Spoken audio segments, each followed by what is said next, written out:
I can imagine what can be and be unburdened by what has been, you know?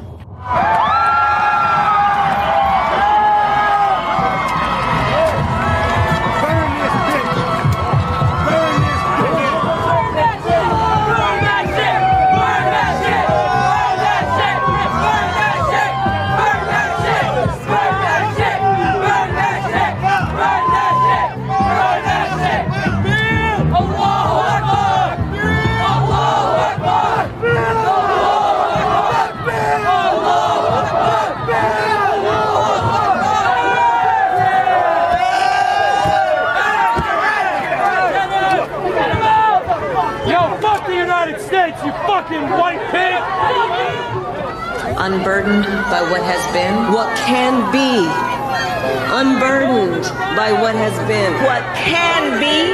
Unburdened by what has been. What we can see, what we believe can be. Unburdened by what has been. Who we can be. Unburdened by who we have been. Where we can be, unburdened by where we have been, and unburdened by where we are right now. What can be. Unburdened by what has been. What can be unburdened by what has been. What can be unburdened by what has been. What could be unburdened by what had been. What can be unburdened by what has been. What can be unburdened by what has been. What can be unburdened by what has been. What can be unburdened by what has been. What can be unburdened by what has been.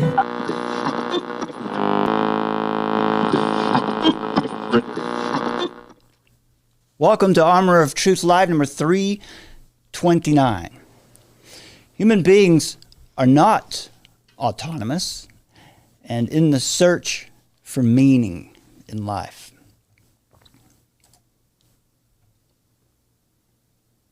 We find that out quickly.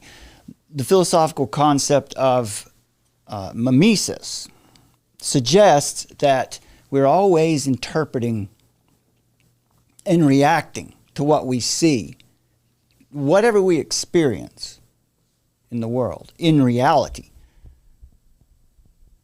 We also are always interpreting and reacting to what we experience from simulations of reality. And we even create fantasies that can cause very strong reactions, as if they were reality. Our minds are like a canvas, and our senses are like the paints. But the question is this: who's holding the brush?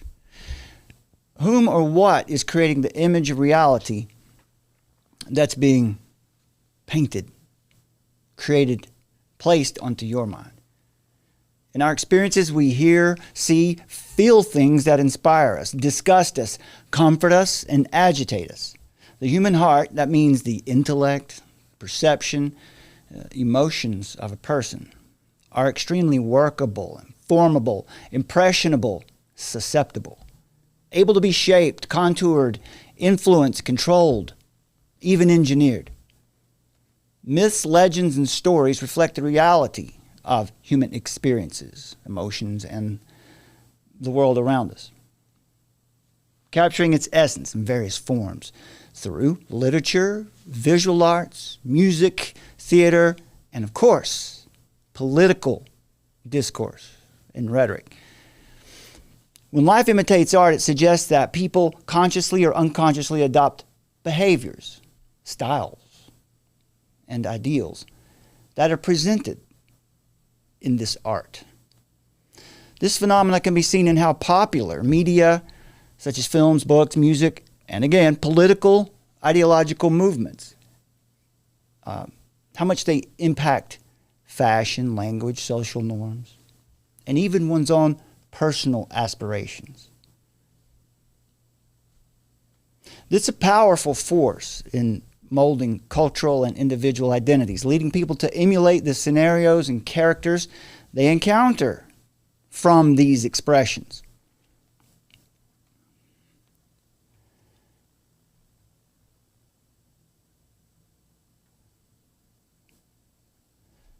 Joseph Goebbels, top Nazi officer, said this. This was found in his diary after the war. but it was written in his diary early on in the Nazi regime. He said, "The essence of propaganda consists of winning people over to an idea so sincerely, so vitally, that in the end they succumb to it, they accept it so utterly that they can never again escape from it." Adolf Hitler established a branch of government called the Reich Ministry of Public Enlightenment and Propaganda and appointed Goebbels to lead it. When a nation rejects true religion, true faith, it doesn't mean they stop worshiping. Ideology is all they have left. An ideology replaces religion. When that happens, it's often replaced with a far more sinister commitment. So the doctrine of Nazism was taught to the youngest, preached to the rest through art, music, theater, films, books, radio, the press, and certainly in the powerful political speeches and the rhetoric of Hitler and the idols of the Nazi Party. And there's something also important to remember here. Whatever is taught in the institutions, in academia, in our context, it would be whatever's taught in the universities goes everywhere. And when it's taught, and when it takes hold, when it takes root, any opposing viewpoints or disagreements are censored. And in the Nazi regime, they were completely removed from the public square, snuffed out altogether in some cases. The messaging back then was meant to inflame the German people to be angry over their defeat in World War I, to incite a desire for vengeance over their perceived enemies. And it created such a level of pride in their homeland that anyone would be willing to die to protect it. In fact, this total immersion in the storytelling of the Nazi myth of supremacy and Aryan purity and the almost divinely inspired us against the world mentality, that's what made it possible for the Nazis to commit these horrendous acts of brutality. Hatred for others, the other, those people that are not our group. That was the primary doctrine of the Nazi worldview. And that's also, it's very important that what we heard from Kamala Harris in the opening, unburdened by what has been. That's a very, very important phrase. That is not just, she does a lot of word salad. That's not word salad. That's a very specific declaration. Now, before I explain to you what that declaration means and where it's come from in the past, I want to welcome Summer to the show. Welcome. Nice to be here. Hello, everybody. Tell the people, just briefly, something we're really excited about, what we're going to start bringing to the folks tonight, which is the power of storytelling. Yes. Just for a minute. I'm not trying to put you on the spot. Oh, yeah, no worries. Just tell the people what we're going to be, what else does all this have to do with that? What are we going to be doing? We know that the enemies of God have subverted the West with the art of storytelling. So the battle right now comes down to who is the best storyteller this side of heaven. Storytelling has been used to subvert society's blasphemy laws for hundreds of years, and storytellers indeed shape morality. So we're going to be diving into that and giving you an example of technology that was utilized in the 1900s that was engaging in this. Excellent. Good point. So this is where we're going to start. We're going to start with Kamala Harris because she's telling a story. I'm not convinced she fully understands the story she's telling, but I don't want to make that too many assumptions like that about her. It's not necessary. So as we start off, this phrase, unburdened by what has been, or unburdened by the past. You see there on the graphic, I've said that she's unburdened by meaning. Probably would be more accurate, unburdened by transcendent or eternal meaning. Yeah, there's an article that Matthew Littlefield has written as well. If you don't know about his Substack, you should check that out. Reverend Matthew Littlefield. And it's excellent stuff. How the wicked subverted the West with story. And he just starts it off by saying, how do you change a Western world where blasphemy is illegal? And it's just plain. He just says, by way of subversion. Exactly. Progress toward the greater future is assumed by many people. This is what we've been talking to you a lot about lately, is the idea of progress or progressivism as a kind of religion, the religion of progressivism. It's assumed, right? And it becomes, we'll be fleshing that out for you more as we move forward also. And today, when we say, I've learned now, because I've been guilty of this in the recent past, calling the left progressives and the Republican Party or the conservatives, identifying them as conservatives. The truth is, both of them are progressives now. As you can see, the Republican Party today is really just the Democratic Party of 20 years ago. Even more liberal than they were. And so this happens on both the left and the right. Many people don't understand just how inverted the world in which we live is. They don't realize that we've given up much that is good and received bad in return. Most people are avowed modern supremacists. This is what C.S. Lewis called chronological snobbery.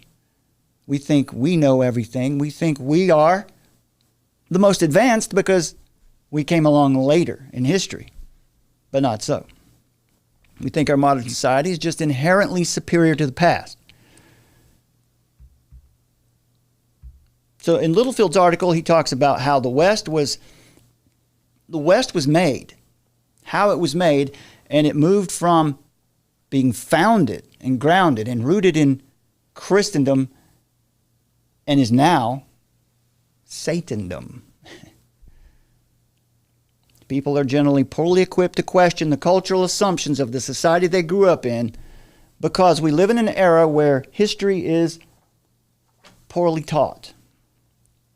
We'll get more into that article as we move forward in this topic. So the phrase, unburdened by the past. This is Pol Pot. There we go. Yeah, let's get him. Let's have him fill up the screen. So the phrase unburdened by the past, it often carries connotations of liberation and progress, right? It's what it sounds like. We're moving on up, like George Jefferson.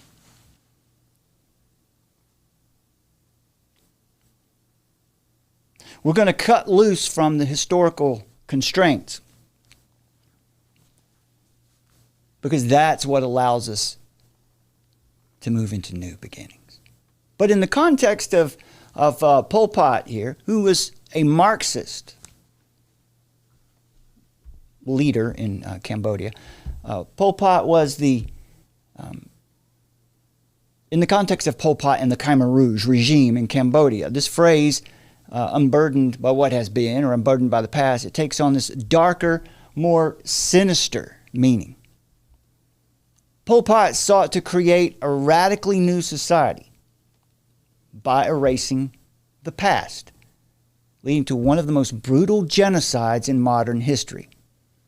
Now, when Summer and I were talking about setting up this show, one of the kind of settled on Blue Ruin, but one of the things that I wanted to maybe title it, maybe we'll do this later, is Kamala Harris is brother number one. She is a devout Marxist. She is completely committed to Marxism. Mm-hmm. And so what brother number one would mean was that when the Marxist regime, when the communist regime has had their revolution and now they're in power, the idea is they start over in history. Everything that came before is gone. It's over. It's done. It's not over. It never existed. You move to year zero. We're starting over in time. This is what is meant by what Kamala Harris is saying. AKA the Great Reset. Yeah, that idea is embedded in there too.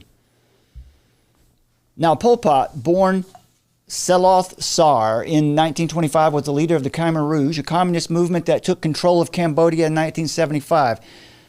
He was educated in France. That's where he went to college, secondary school, college.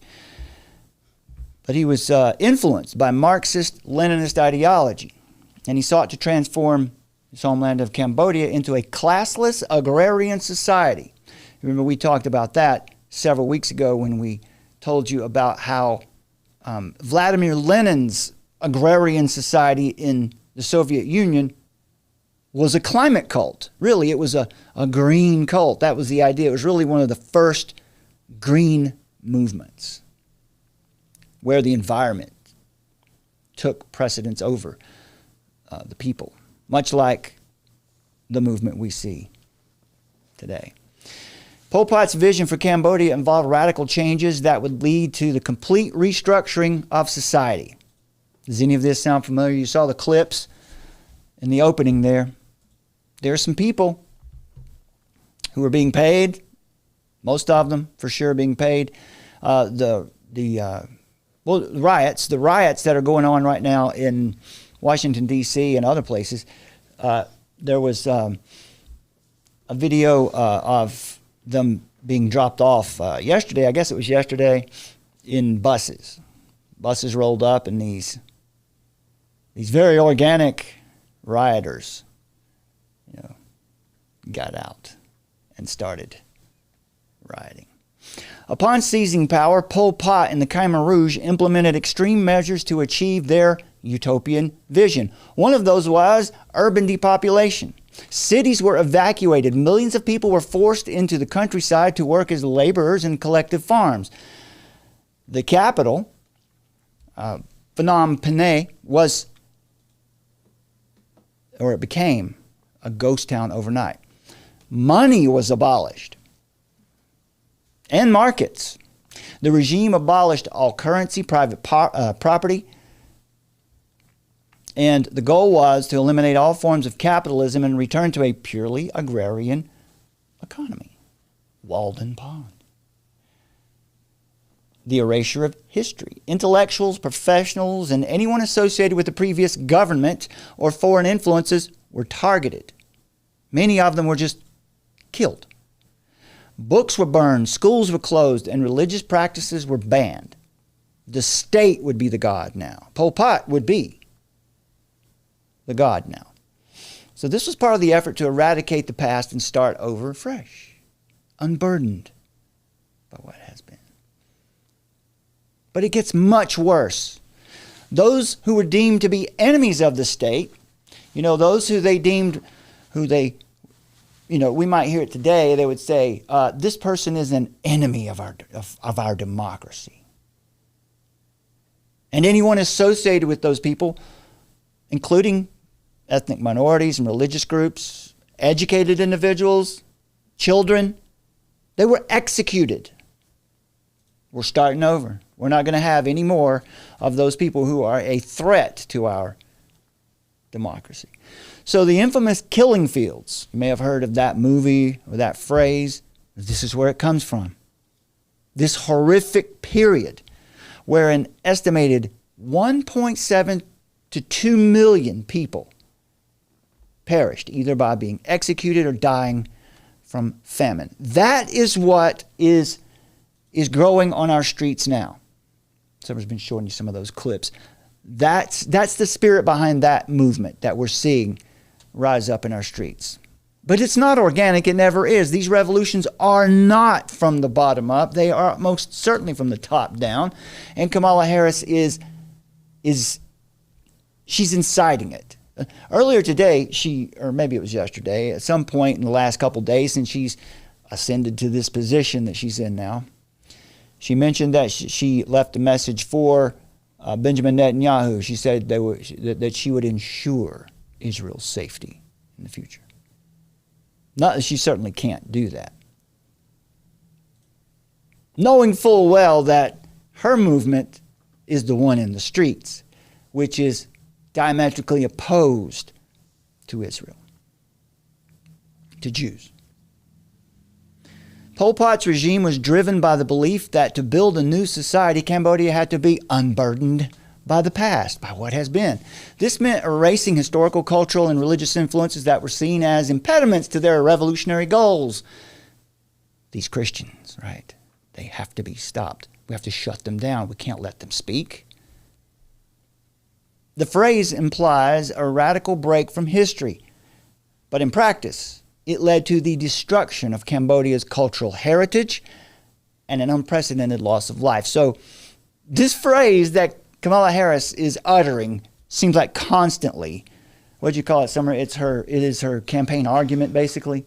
Yeah, it's her tagline. Yeah. Well, it's a stump. Yeah, okay, stump argument. Mm-hmm. Well, that's about all it is. It's a stump, that's for sure.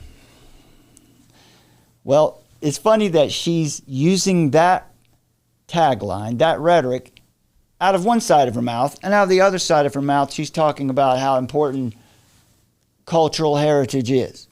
Well, in fact, it is what we were talking about earlier. It's esoteric, it's occult, mm-hmm. It's an incantation. Yeah, that's right. It's a very specific esoteric declaration. That's true. We'll get into that just a little bit more in a moment. But now, before we move on here, in the show tonight, we're going to tell you everything you need to know about who Kamala Harris is, her background, how she got to her position of power.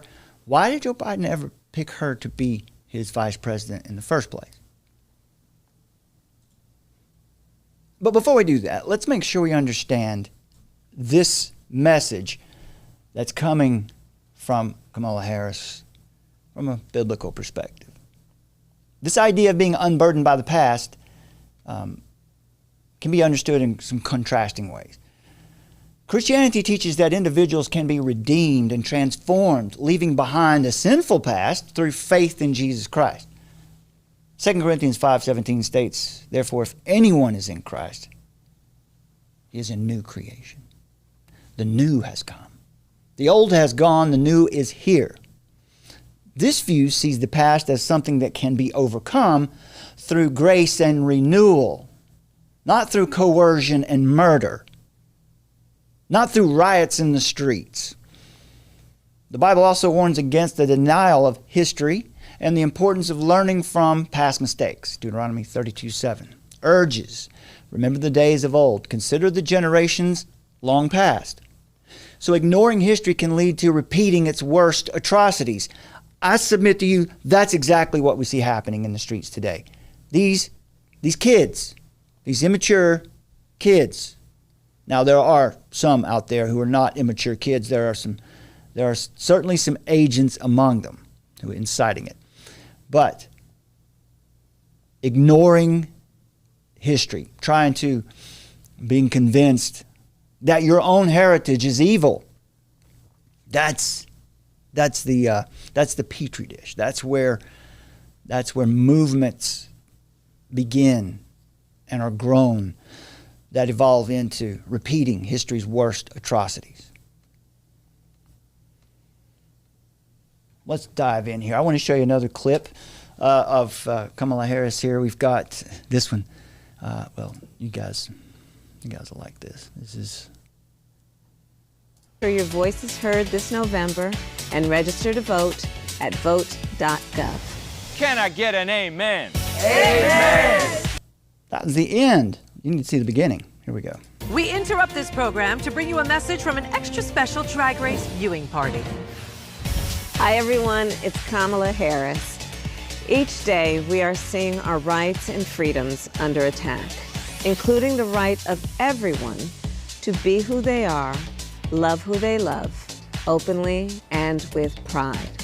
So as we fight back against these attacks, let's all remember, no one is alone. We are all in this together, and your vote is your power. So please make sure your voice is heard this November and register to vote at vote.gov. Can I get an amen? Amen! Wow. Now on with the show. And remember, you better vote.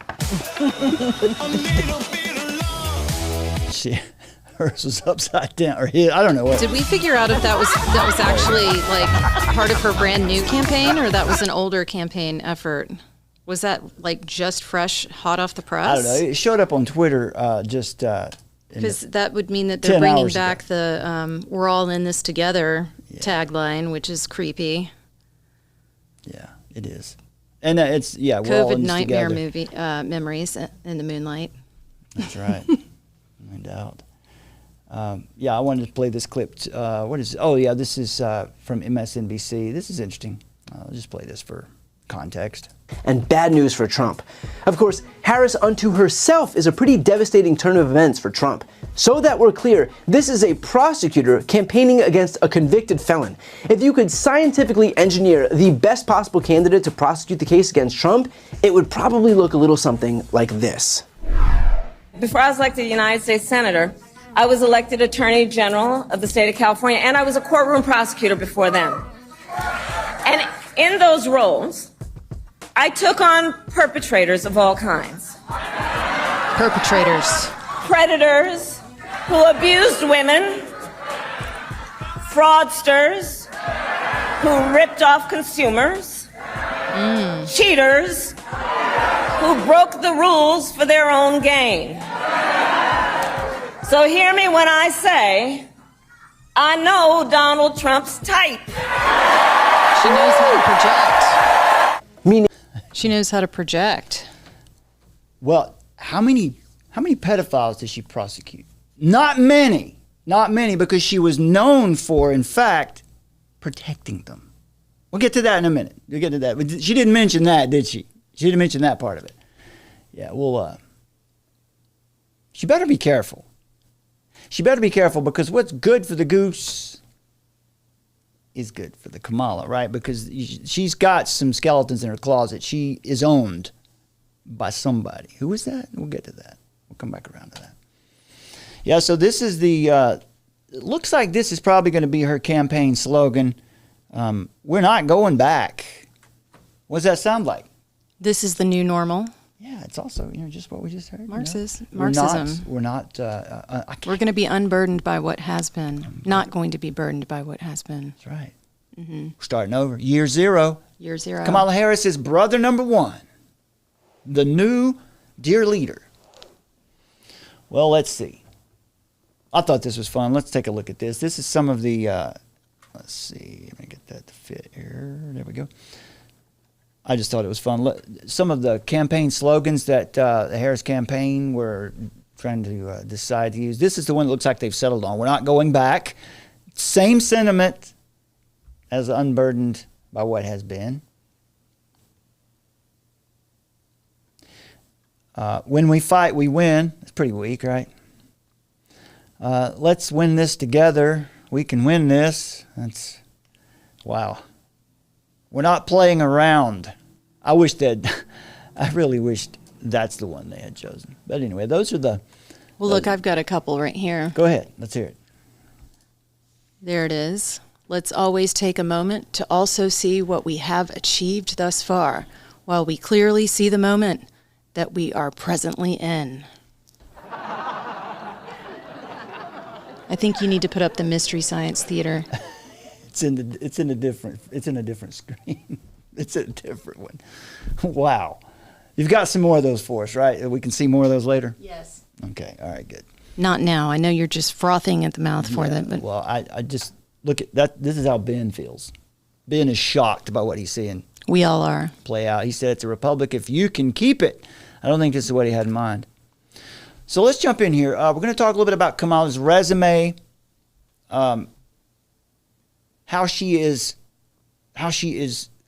come out to be a strong advocate of abortion, right? And also, it's about multiculturalism and raising up minorities when abortion, as what she's fighting for, Planned Parenthood, started by Margaret Sanger, is one of, it's basically, it has worked like a genocide over the years in America, for sure.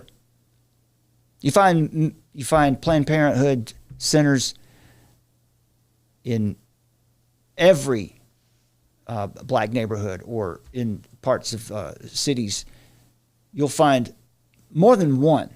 It is a genocide that has been thrust upon blacks in America now for, well, Margaret Sanger was active in the first part, in the early to mid part of the 20th century. So we're looking at about 100 years there. Also, she supports the defund the police, but Kamala spent much of her career, as you just heard her say, as the top cop in her record as a prosecutor, etc.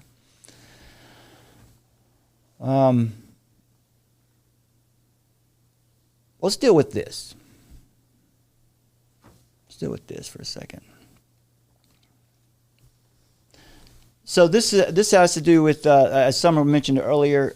Do we have James Lindsay's post in our bookmarks? All We right. do. Okay. I'll go back and I'm going to refresh them. Some of you who watch us every day, you'll realize that I can't use Twitter. X. I don't even know what to call it. I don't know how to use it, but Summer has been helping me learn. Okay, how far down is James Lindsay? I want you to see what James had to Just say. keep cruising. Is there a photo with it? Is there a picture with it? All right, there's some of the videos. I'm not sure which one you're actually Where he's talking looking about for. unburdened by what has been is the occult. Well, I've got James Lindsay's. No, that's not. That's Lisa Logan. All right. Oh, yeah, look at this, by the way. This is from Justin Peters. This is in... Yeah, this is super weird. Is this in Italy? Yeah. Roman Catholic. Oh, Spain, celebrating Semana Santa. These pointy hats. Look at that. It's not very creepy at all, is it? Yeah. Not disturbing. Yeah. Not at all. What's happening in the world? All right, I'll keep going down. There's James Lindsay. Let me just go to his, and we'll find it there, right? The new Marxist takeover started at your nearby neighborhood grammar school. Exactly. The new Red Guard. The Red Guard were the young people, the college students in China under Chairman Mao. You remember some of the movie we watched recently called The Three Body Problem? Mm-hmm. That scene, that opening scene in The Three Body Problem, depicts the Red Guard. Yeah. It's just like what we're seeing in the streets. There might be a clip of The Three Body Problem, the opening scene. But what you can see is that they show the Red Guard. It's young people, it's college age kids, and maybe younger, and they're beating a professor to death because he was trying to teach science according to the truth, that there are transcendents. There's a transcendent authority. It's the dear leader didn't create the universe, and they killed him. They destroyed him. That's how the series starts out.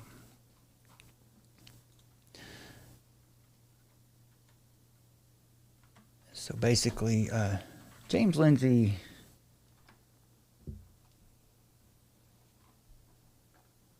Find it here eventually. James Lindsay tweets an awful lot.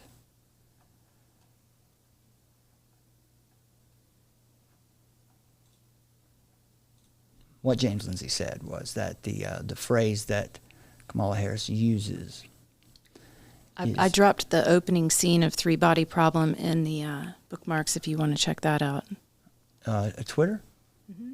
Into the Twitter bookmarks? Yeah. You found it on Twitter? It's a photo. Oh, okay. All right, let's check that out. Oh, that's James Lindsay. I still don't know how to use Twitter. Just refresh. I have to go back and refresh at the right place. Bookmarks. Okay. Yeah, so this is what the, there you go. That's what the Red Guard looks like.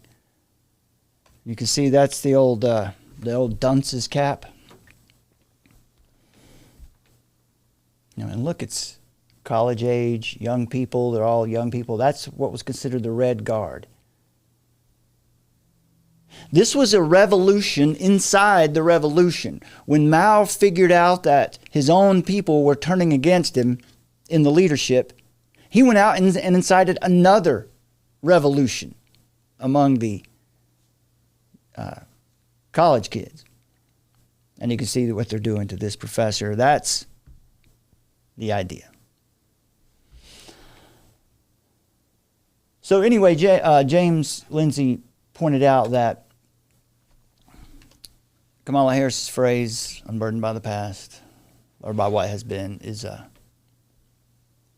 Luciferian, Marxist incantation, as Summer said. So let's listen to one of the K-Hive. Who's the K-Hive? Fans of Kamala Harris. Specifically, it's the Red Guard. Do I still have the picture? Yeah. The K-Hive are the young people who support Kamala Harris and go around disputing anytime someone calls her out on, fact checks her, calls her out on something that's wrong. They go around like this, defending her, beating down her critics so that people don't criticize her. Well, they use that negative thinking, right? What's that? As well. So the negative thinking in dialectical thought, negative thinking refers to the process of critique and contradiction. It involves questioning and challenging existing conditions and norms, revealing their contradictions and inadequacies. Excellent. That's a great point. That's exactly what we're going to see here.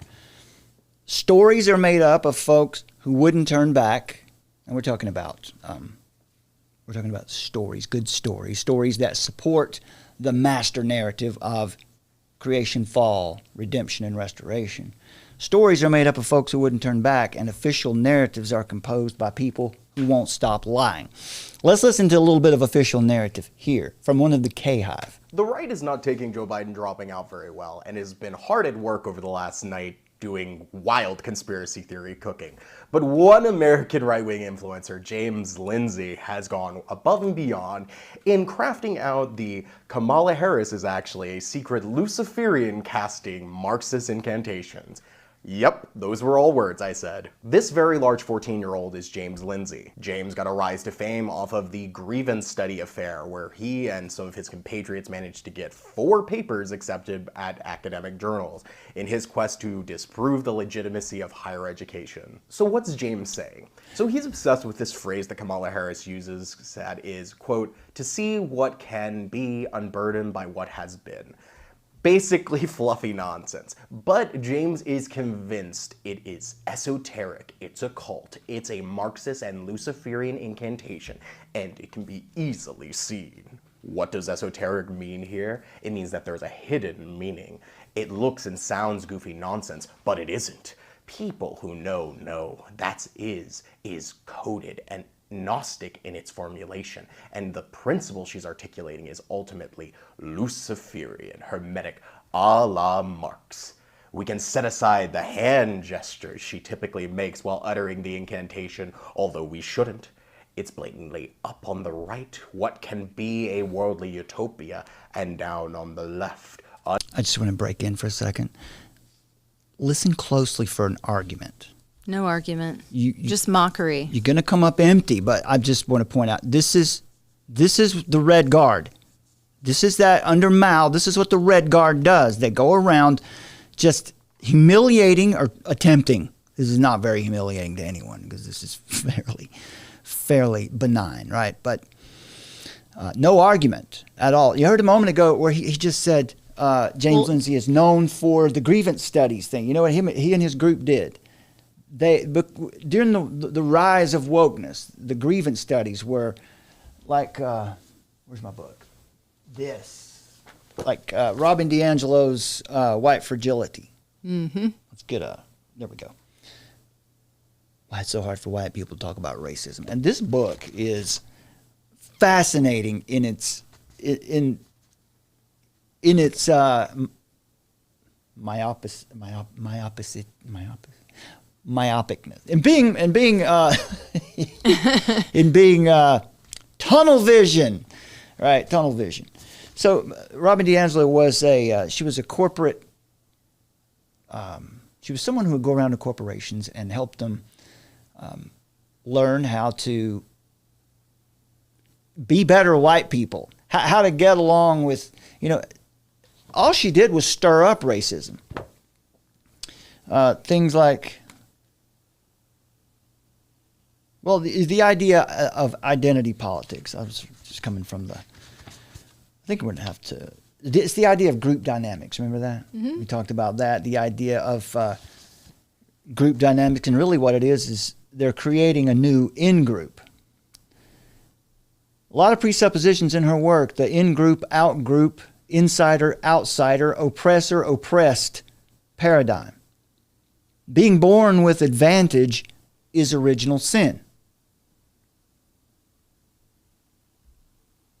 But are there no people of color who are ever born with advantage? And if they are they oppressors? The original sin of whiteness, they say here, is universal. So it's really about white people. That's what anti-racism is. It's not anti-racism, it's anti-privilege. And then they define privilege typically as white people of European descent, I guess. Sexual preference is a false category. You can be whatever.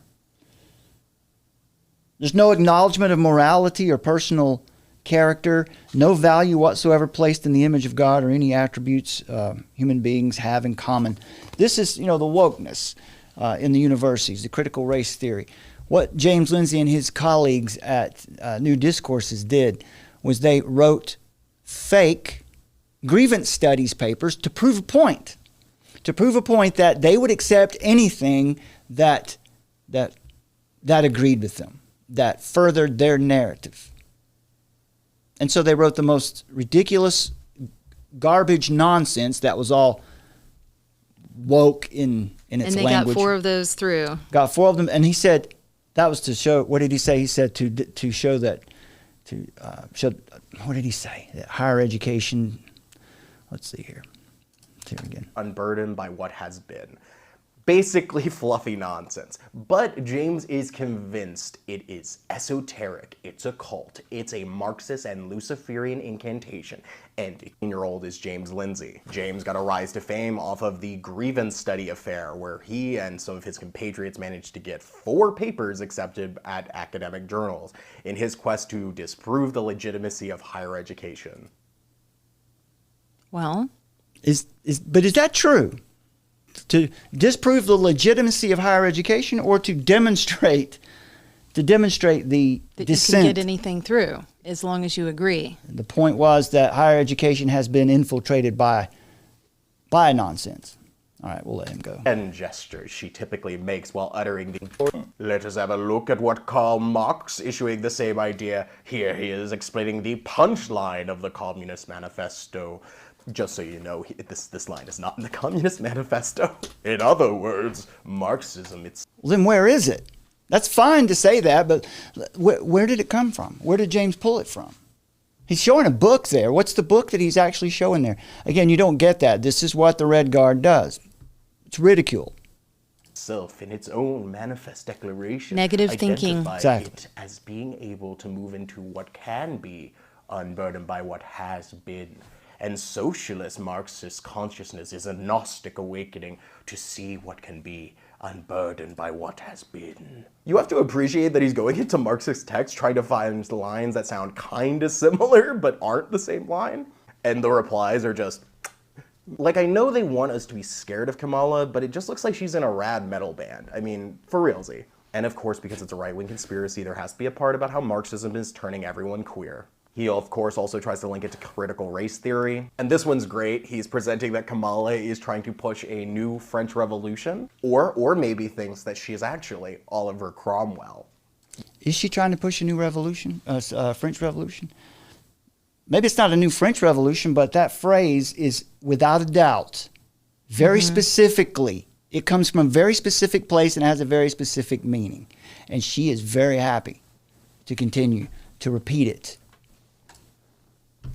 Ad nauseam. The issue is never the issue. The issue is always the revolution. That's right. That's right. That's a good point. Let's listen to a little bit more of this non-starter rhetoric here. Here's Kamala Harris. There was this controversy as to whether or not she was the border czar, right? Because it's a disaster at the border. So what they're doing now is they're trying to detach her from that. She was most certainly in March of 2021, right after they took office, at a, let's see, do I have that? I've got that. I've got the document from the White House that shows that where she was. Yeah, it's right here. Copy. All right, I'll drop it right here. This right here. This is one of the things that's going around now too. So you'll need to know about this. She wasn't the client. She wasn't the border czar. She never was. Whether that title was given to her or not, the point is right here in Biden's. And this is on again March 24th, 2021, right after they. A couple months after they took office. The vice president has agreed, among the multiple other things I have her leading, and I appreciate it, agreed to lead our diplomatic effort and work with these nations to accept the returnees and enhance migration enforcement at their border.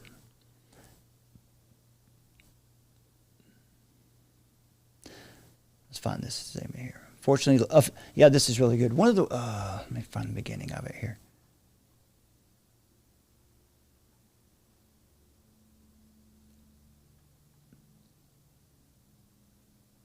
Beat the virus. That was one of her things. To beat the virus. That was one of the things she was charged with. To pass legislation that's going to beat the virus, as well as get people back to work and change their prospects. And so she's traveling all over the country working that. In addition to that, there are about 5 other major things she's handling. But I've asked her, the VP today, because she's the most qualified person to do it, to lead our efforts with Mexico and the Northern Triangle, and the countries that help are going to need, this is Biden, remember, sometimes he trails off, but they just type it the way he talks, are going to need help in stemming the movement of so many folks, stemming the migration to our southern border. This is March of 2021, okay?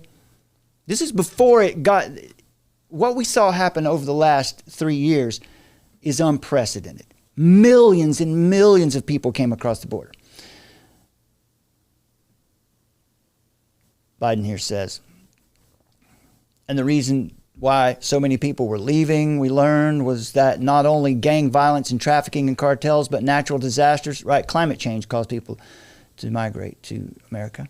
And so it's not like someone sits around a hand-hewn table somewhere in Guatemala and says, I've got a great idea. Let's sell everything we have, give the money to a coyote and have him take our kids or us to the border of America. Take us across, leave us in the desert. We don't speak the language. Won't that be fun? That's exactly what happened. Mm-hmm. And not only that, they were funded. They were given the money to do it by the IOM. Yes. And the IOM was funded with our tax money. Right. Yeah, that's right. We've covered that several times here. American tax dollars went to that. So anyway, this is 2021. This is before it got really, really bad. Unfortunately, the last administration eliminated that funding, did not engage it, did not use it, even though there were over $700 million to help this get done. We're reinstituting that program. Well, I guess it slowed down the migration, didn't it? And there are, as I said, there are many factors as to why people leave in the first place. But this is the source of one of the reasons why we've had such a, before we took office, he just changed his sentence midstream. In the midst of the last administration's somewhat draconian policies of separating children from their parents, etc.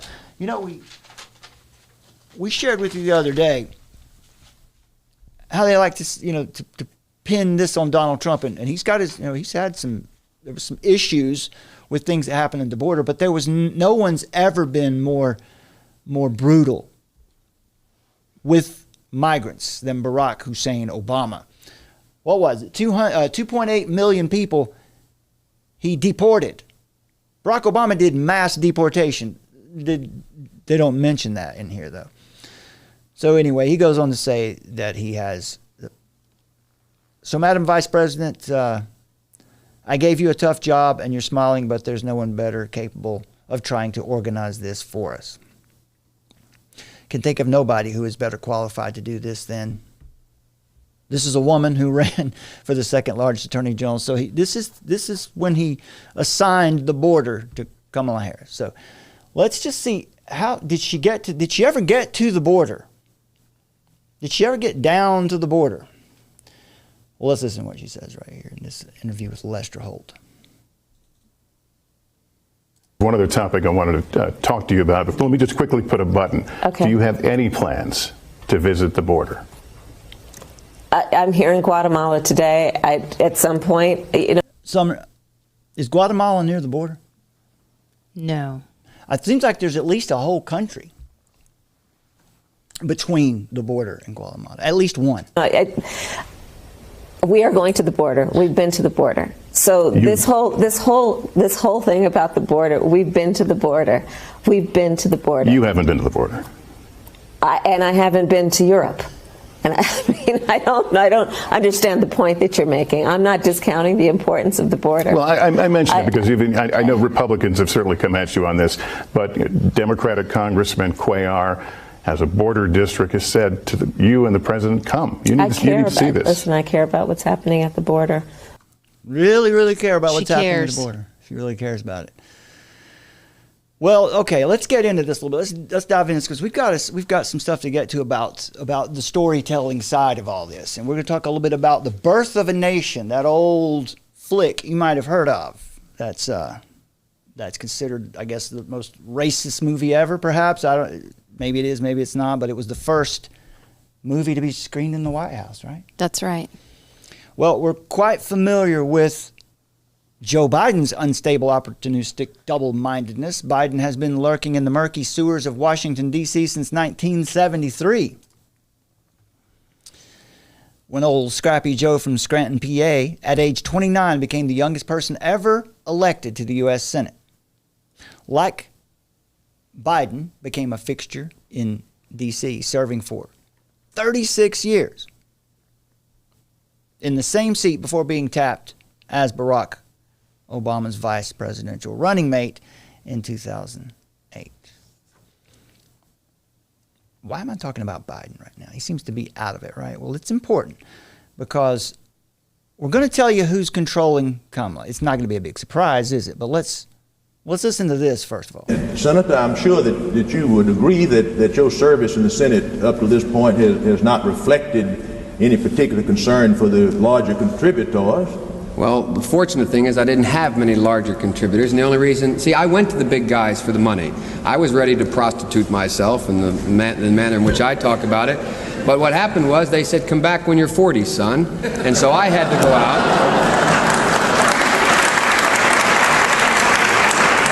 So I had to go to a number of small contributors. Well, I think we're all grateful, Senator. You didn't take no for an answer. Isn't that interesting? He got applauded for saying that he was ready to prostitute himself. Right? Isn't that fun? It's a Freudian slip, right? That's what they would say. He didn't slip, though. Right. Yeah, but, sometimes they slip. Joe Biden is very happy to tell you who he is. He doesn't mind. Yeah, that was his way of telegraphing that he can be bought. Yeah. Yeah. And he was. So there's no use in trying to sugarcoat it here. The most charitable description of Joseph Robinette Biden Jr., according to the fruits that we can see from his now over 50-year career as a public official, is that of a carpet-bagging empty vessel who has presented himself as a ready and willing instrument that can be bought and deployed for the interest of bankers, corporate cronies, other nations perhaps, Ukraine, China. Biden is an unapologetic medium for the shadowy power brokers that shape the world to their image. Who eventually owned Joe Biden? Let's listen to what Barack Obama has to say about what he would like to do. What kind of power would he like to have? What you know now, do you wish like you had a third term? And I used to say, you know what, if I could make an arrangement where I had a stand-in, a front man or front woman, and they had an earpiece in, and I was just in my basement in my sweats looking through the stuff, and then I could sort of deliver the lines, but somebody else was doing all the talking and ceremony. I'd be fine with that. And what you know now. Yeah, I guess Bam. He would be fine with that, wouldn't he? Mm-hmm. How about that? Well, who's behind Biden? Who has been behind Biden the whole time? Sure. Vote. Go to iwillvote.com to find out where and how. A quick reminder. Vote. I just can't get over the imagery there. He really is behind him, isn't he? Fun, right? It's no secret today that there exists a deep network of personally beneficial relationships that many prominent politicians and appointed public servants use to enrich themselves and to climb the ladder toward more and more power. Peter Schweitzer writes, current political figures often benefit from financial ties with special interest parties that are hard to trace, obscured behind what seems like a rock wall. Tracing those money routes may take much digging, but understanding the politician's ecosystem reveals how they use or would use whatever public power is vested in them, unquote. So these slick modern-day pirates and profiteers, they wrap up their public acts in the glory of the public good, all while leveraging power for themselves. Kamala Harris presents herself as a crusader for equality who's trying to change the system to be more favorable to the oppressed. Meanwhile, of course, she supports Planned Parenthood, which is an organization that has run a genocide on the oppressed for decades now. To uplift minorities and level the playing field. That's the idea, right? There is very little substance to Kamala Harris, though. She is one of those empty vessels available to be purchased and deployed as a weapon. There's no real action behind her promises. She makes dual contradictory promises. We've already seen that. Promising Benjamin Netanyahu that she will ensure Israel's safety, while at the same time fomenting and inciting the riots, the violence that we see on the streets right now. Okay, so now just a bit about her background, just so you know a little bit about her. Her father is, I have a picture of the family. I did.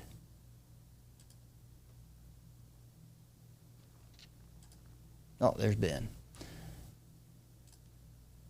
Let me just show you her family, because it's interesting who they are. Mother and father. There we go.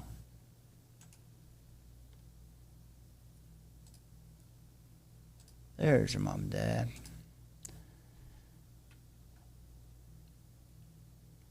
Her dad is Donald Harris, a Marxist economist. He taught at Stanford University. He was an advisor to the Jamaican government. Kamala's grandfather, her father's father, this is her mother's father, T.V. Gopalan.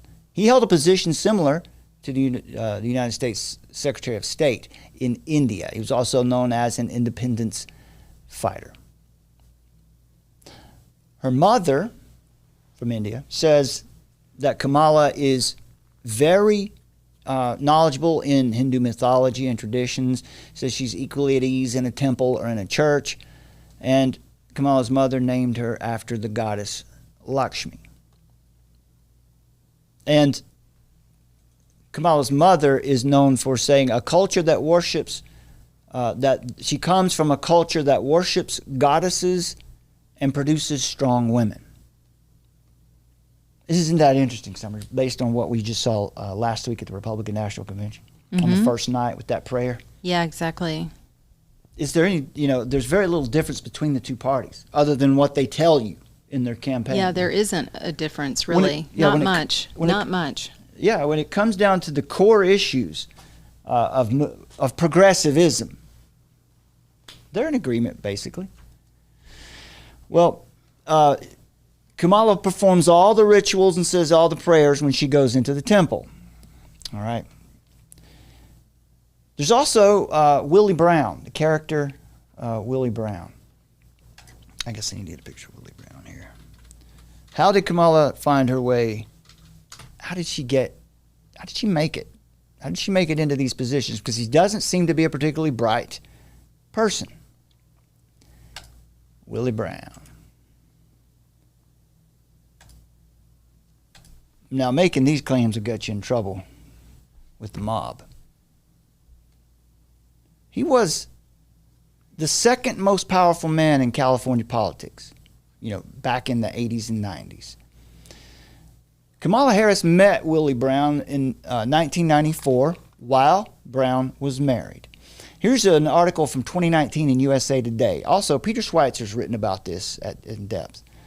Former San Francisco Mayor Willie Brown addressed his past relationship with Senator, at the time, Kamala Harris, in a letter to the San Francisco Chronicle, acknowledging that he gave her appointments that furthered her career. He said, quote, "Yeah, we dated. It was more than 20 years ago," wrote Brown. This is when they were campaigning. She was campaigning for president at the time. Brown said, "He had been peppered with calls from the national media about my relationship with Kamala Harris, particularly since it became obvious that she was going to run for president," unquote. Harris never commented on any of this. Or she didn't comment even about Willie Brown's letter in the San Francisco Chronicle. Again, second most powerful man in California politics in the 80s and 90s.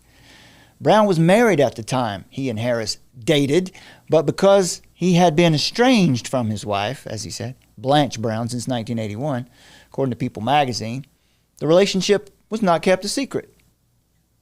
They were seen openly out together, Kamala Harris and Willie Brown.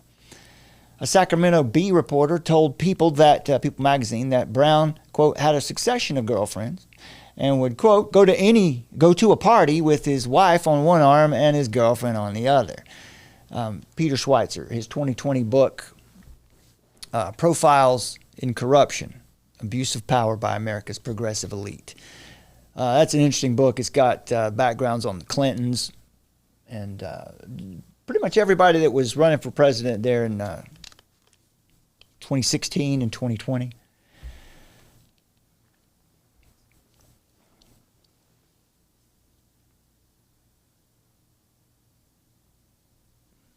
Why did Biden choose Harris in the first place? Schweitzer wrote that he believed Biden selected Harris based on her fundraising ability, even though she has this deeply troubling way of raising money that's related to not prosecuting certain sexual abuse cases involving rich and powerful families and lawyers representing Catholic schools. That's one of the ways. The article says, quote, "There are plenty of people on the political left that have been critical of Kamala Harris and her handling of sexual abuse claims against Catholic priests." So that's one of the things she's known for in her position as a prosecutor. He's covering over claims of sexual abuse against minors against Catholic priests in California. She has a long history also with the Obamas, going back to before Barack Obama was a U.S. Senator. The article says Joe Biden's not a great fundraiser. Kamala Harris is. Her ability to raise money was why she was attractive to Biden in the first place. The problem is the way in which she raises her money. So it's deeply troubling. There's no easy explanation for it. Her claim that she would not release the records of the Catholic priest and these Catholic schools, she said she wouldn't release it because she was protecting the victims.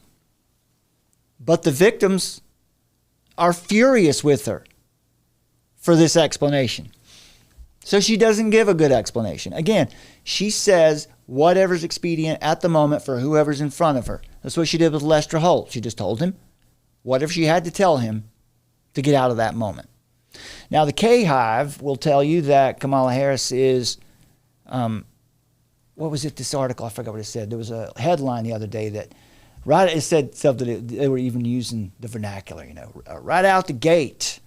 This is the headline. Kamala Harris' campaign is young and fun. Okay, great. That's what we need in our president, young and fun? Well, Nathan Stolman, he said it the other day. It got me. He was right. Kamala Harris is 60 years old. Yeah. She doesn't really represent the youth of the day, does she? This is Democrat. This is the K-Hive. This is the Red Guard supporters attempting to polish up her image by obfuscating the past. So that's Kamala Harris. Now, we want to get in now to an idea that Summers had that I think is going to be... Do we want to check out, before we do that, the clips, that you put together in the bookmarks here? Yeah, sure. Do you have anything that's standing out? Should I just flip through them? Yeah, just go through them. Yeah, we're at 1 hour right now, so we're doing pretty good. I'm going to go down from top to bottom. Let me... What is she saying right there? What is your advice for the youth of today? Don't ever wait to ask permission to lead. You just lead. Thank you. What is your advice for the youth of today? Don't ever wait to ask permission to lead. You just lead. Thank you. How does she get her position? How does she become a leader? Yeah, it wasn't that simple. Did she just lead? Beyonce. Hit it. Okay. And her new album. Amazing. Right? Yes. Definitely. I love Part of the K-Hive. She's doing, again, how wonderful is that? To just K-Hive, to really Bayhive. fully own and dive into your range. Yes. Right? Yes. To fully own and dive into your range. Yes, exactly that. What does that Whatever mean? that means. And to never feel that you must be confined to other people's perspective on what your lane is. Right. And because it's all relative. Exactly. Your truth is your truth and my truth is my truth. And whatever. Stay in your lane. I'll be in my lane. Vapid, right? I'll be in my lane. You're going to be in your lane. Yeah, that's what it's about. We're all going to be in our lanes. We're all going to be in our own lanes. Look out for that crossroad. Quick, because I'm so sick of this negativity bullshit talking, Kamala Harris can't win, white women won't vote for her. First of all, white women didn't even vote for Joe Biden. They voted for Donald Trump. In fact, Hillary got more white women votes than Joe Biden did in 2016. So miss me with that bullshit. I'm so sick of y'all and this defeatist ass attitude, always talking about what white women, white people can decide what the hell black people can be. All right, there's that. Childless cat ladies for Harris 2024. That's a jab at her because she has no children. There's no evidence or indication that she can't. It's just, of course, in this society, it's a career woman. You're encouraged to forego the family and have the career. And she is an example of that. And there are a lot of people in our country today who are very critical and dead set against that idea because they can see that our country is falling. We're not replacing ourselves, and we need to have families. They talk about Trump's going to destroy America. Mm-hmm. I think that if we don't replace ourselves, America's going to be destroyed anyway. I guess maybe that's why they're trying to flood us with illegals. So here's from Peter Ducey with Jean-Pierre. Mm-hmm. Is this something I need to play? It's 2 minutes. I haven't heard it, to be fair. Okay, Peter Ducey confronts Karine Jean-Pierre on her now infamous talking points card that tells reporters to deny Kamala Harris was ever appointed the border czar. So this there's a big controversy going back and forth about it. Yeah, and again, it's not really the point that she's called border czar. The point is Joe Biden. There's a disaster. Right here it is. He appointed her. She's going to take care. She's going to be the one who handles the border. Whatever you want to call her, the authority was given to her. And right after he gave her that authority, we had for the next 3 years the absolute worst invasion of fun. Of course, we've been over it before, right? They've been funded. They've been flown in. We've got... Well, yeah, I mean, this should be a really big issue for people, though, that are considering voting for her. Yeah. But they don't care about it. Because what country are we going to have, It's not about the country at all. It's about the ideology, right? It's about, unburdened by what has been, whatever that means. Right. Yeah, so this is a big deal. There's a lot of that going on right now. But don't get sucked into it. That's the border czar title's not the point. She was given the authority. So, Oh, yeah, here's something where a Free Palestine heckler was, you want to set this one up, son? Yeah, so apparently there's a heckler that was coming in, like busted into the studio and started calling Kamala out for, Biden Harris being involved in Gaza. And so, yeah, let's crank up the volume on that one. Yeah, so this is at the Jimmy Kimmel show in the studio. So this is an example, as Summer said, of how this movement will eat itself. Stop the genocide! 15,000 children died because of you! Stop the genocide! You're murderers! 15,000 children died! Kamala Harris! It's good to have you back. Stop.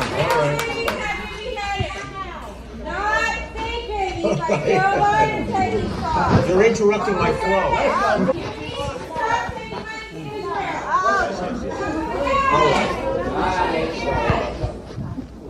All right. Anybody else?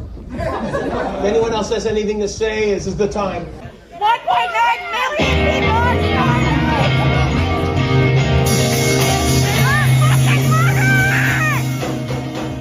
And it goes on for 3 minutes and 20 seconds. Well, at least they got a soundtrack. This is dead because of you! Your flag is dead because of you! People are dead because of you! You are a war criminal! Wow, interesting, isn't it? These are the same people that are yesterday and today in Washington calling Benjamin Netanyahu a war criminal. That's right. And Kamala she ensured Netanyahu that she would keep Israel safe. Interesting, isn't it? I just dropped this next one in for entertainment value. The Trump one? Mm-hmm. Yeah, we can skip it if you want. Yeah, it's cool. We've seen that one where Trump is in the... He's Neo. You can't hit him. I like the shoes. Yeah, here we go. Here's the clip of her promising Netanyahu.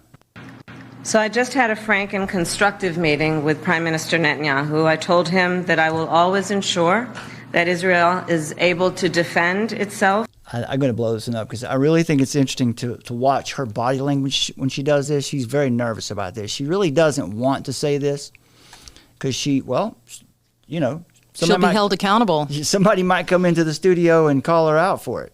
Meeting with Prime Minister Netanyahu, I told him that I will always ensure that Israel is able to defend itself, including from Iran and Iran-backed militias such as Hamas and Hezbollah. Look at that. Look at that body language. Look at that face. She's not comfortable with having to say all this. She doesn't want to be that person. No, and she's been making arguments for both sides, so she's, showing that double-mindedness. Yeah, that's right. Empty vessel. Yeah, here's some more from what's going on in Washington right now. So these are the people that some days Kamala is supportive of, other days she's not. It's hard to tell. And these people are going to find that out eventually, you would think. Wow, did you see her girl get clocked there with the club? Mm-hmm.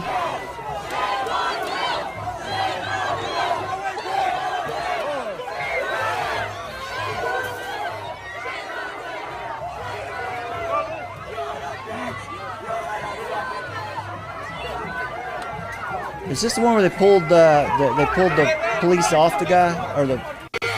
Yeah, right here. Wow. Yeah.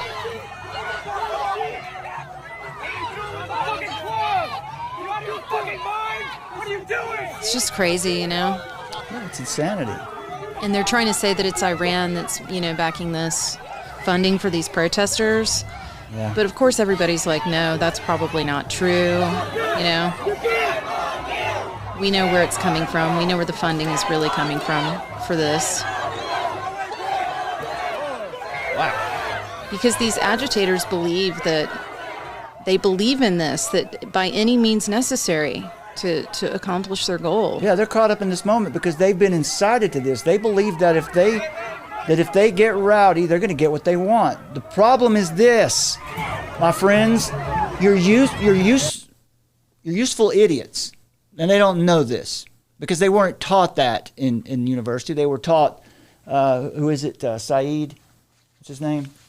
Edward Said. Edward Said, for one, and, who gave them this false notion of idea of Gaza because he wanted to keep America out of there.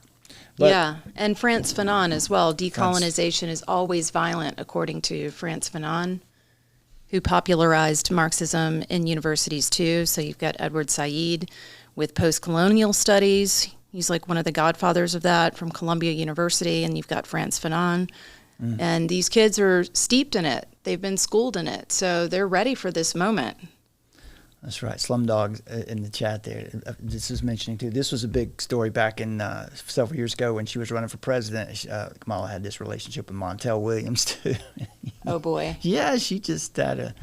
I've got a slide up here right now that says silence is violence when you don't speak up. So we're getting into the rules to have in mind with critical theory. So how the kids have been trained up in this culture today. Reflexive energy is the aim to shape society.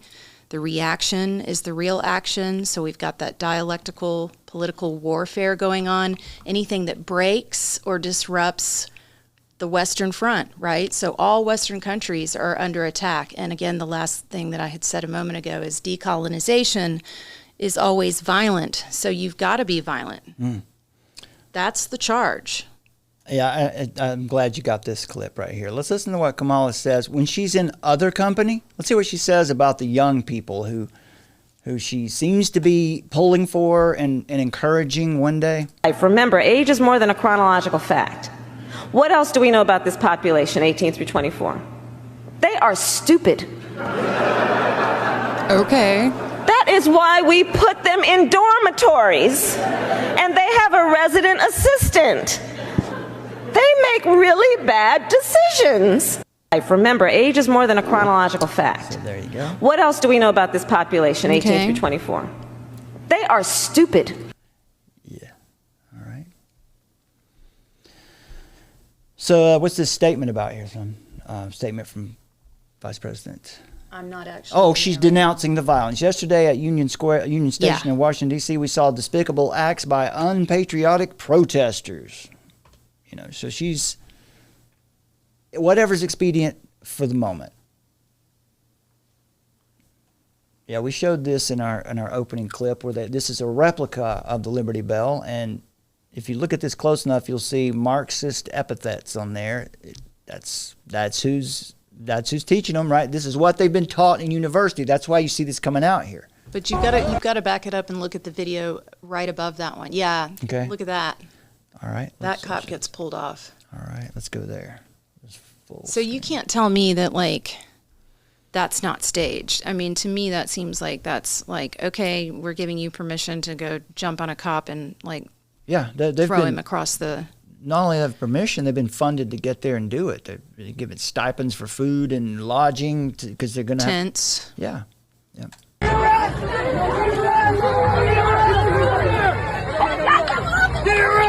at that.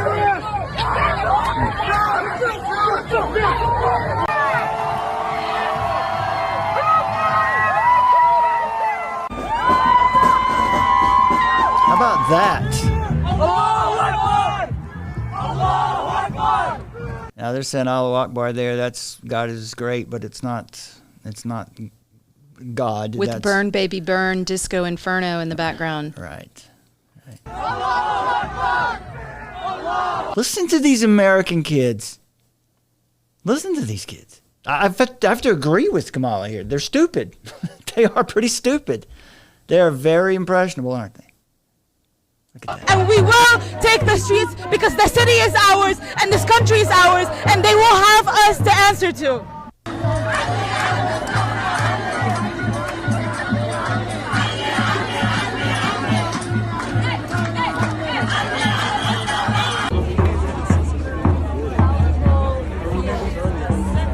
There you go. Hamas is coming.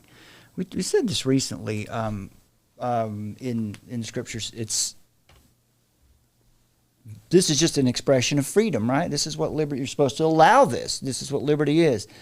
But no, in the scriptures it says, Paul's writing to Galatians, I believe, don't use your liberty as an excuse, as an opportunity for the flesh.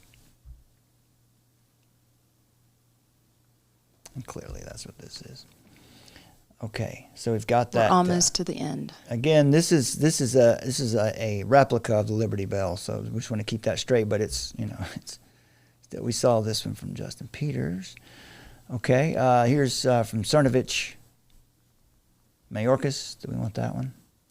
Let's see. Oh, this is about the Secret Service. On that, does the president have confidence in the Secret Service director after Saturday's failures? I have 100% confidence in the director of the United States Secret Service. I have 100% confidence in... She resigned a few days after that. And, okay, we moved down. There's more of the bell. Yeah, James Lindsay says, what's that? Oh, it's communism. They happen to be communists.